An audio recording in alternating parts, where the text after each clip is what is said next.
Perkenalkan, nama saya Maulidia sebagai pemateri 1. Perkenalkan, nama saya Aminatul Zahra sebagai pemateri 2. Perkenalkan, nama saya Nurul Mukarramah sebagai kesimpulan. Persilakan pemateri 1. Satu, perlawanan rakyat Aceh. Perlawanan rakyat Aceh yang dikenal dengan nama Perang Aceh merupakan salah satu perang yang berat dan lama yang dihadapi oleh pemerintah Belanda. Perang tersebut berlangsung selama 40 tahun. Perang Aceh berawal dari keinginan pemerintahan Hindia Belanda untuk menguasai wilayah kekuasaan Kesultanan Aceh. Faktor-faktor yang mendorong keinginan Belanda sebagai berikut. A. Pemerintah Hindia Belanda ingin memperluas wilayah kekuasaannya di Nusantara. Keberadaan Kesultanan Aceh yang masih merdeka dan berdaulat menghambat gerak perluasan sekaligus melemahkan posisi Belanda di Pulau Sumatera.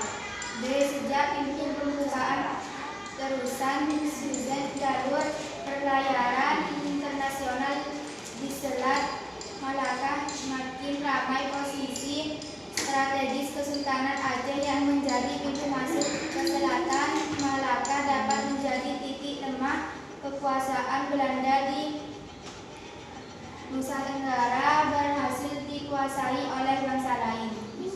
Persilakan pemateri 2. Pendahuluan perlawanan rakyat Aceh. Pemerintah Hindia Belanda menyerang Kesultanan Aceh secara terbuka. Untuk pemerintah kalinya pada 5 April 1873 dengan 300. Pada 5 April 1873 dengan 300 tentara. Serangan tersebut dipimpin oleh Mayor Jenderal J.H.F. Kohler yang kemudian tewas di kawasan Masjid Raya. Pada bulan November di tahun yang sama, Belanda kembali menyerang Kesultanan Aceh dengan kejutaan 3 juta tentara. Serangan tersebut dipimpin oleh Letnan Jenderal J. Van Swieten dan berhasil merebut istana Sultan Aceh. Namun Sultan Mahyus Shah berhasil menyelamatkan diri keluangan Batak. Beliau meninggal karena bawah kolera pada tahun 1874. Tokoh perlawanan rakyat Aceh. Satu di antaranya adalah 1. Keutuhan Imam Luwen Batang. 2. Tengku Ibrahim Langga. 3. Panglima Kolem Mahmud Jurbanta. 4. Tuanku Umar. 5. Cutnya Dien.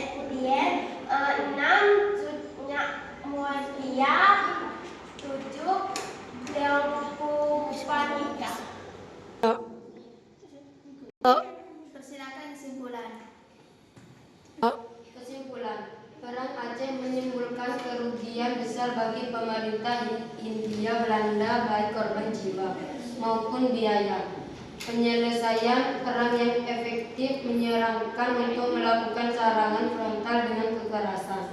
1. Persatuan para pemimpin Aceh gugur atau menyerang. Meskipun perang Aceh dianggap berakhir pada tahun 1912, perlawanan bersenjata rakyat Aceh terhadap pemerintah Hindia Belanda terus berlangsung hingga tahun 1942 saat Belanda mengundurkan diri dari Aceh setelah Jepang masuk ke Nusantara.